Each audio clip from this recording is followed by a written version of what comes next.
This is our Epson SureColor S30670. Just for reference, the 670 references that it's a U.S. product. The S30 is just what it's known as worldwide.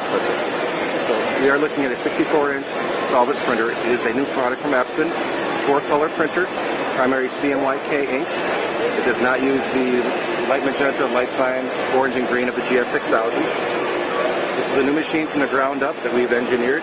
We've made some huge improvements as far as speed is concerned, reliability, precision, as well, ease of use. The ink cartridges are loaded right in the front as well, to make things easier to access. It does come with a take-up system, which feeds forward and backwards. On the back, there is also the feed system will feed forwards and backwards, because some materials are going to feed surface print or back print, depending on the actual material. You can see there's 2 power cords in the system.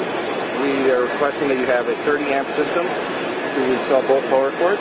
Ethernet and USB are built in. On the back, what we've done is there's a system to make it easier to load media. What you're looking at are lifts to help you actually lift some of the heavier rolls of material.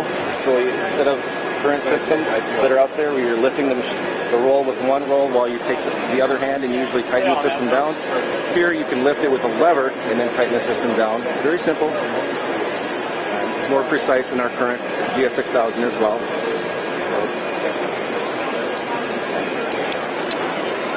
So what are some of the main differences between the Epson S30 and the current Epson GS6000 that's out on the market? This is a 4-color printer, so it's going to have a little bit smaller color gamut without the orange and green ink.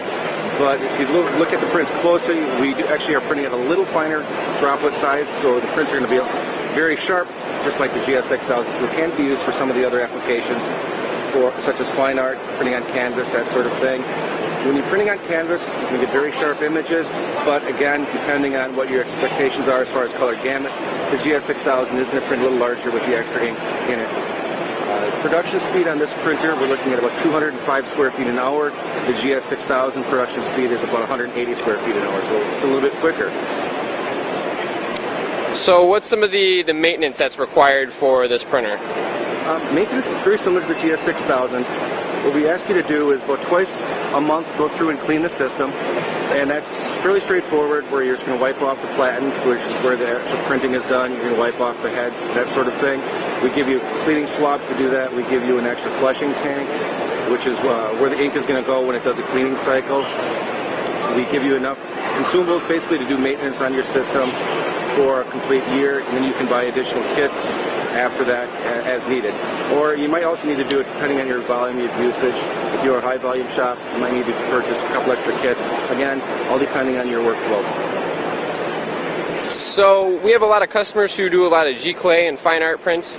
How will this handle printing on some fine art paper that's out on the market, as well as some canvas that's out on the market? It should work very well. See, a lot of customers nowadays, depending on what their expectations are with canvas, some people that do canvas prints want the utmost in quality, and as I mentioned, the GS is going to still be doing that, but a lot of people that do canvases are reproducing older files that didn't have the huge color gamut in them to begin with. So you're looking at a machine that's a lower cost machine to purchase than the GS6000. The price on it is $16,995 at list. That does include the Onyx Gamma Print Pro Rip.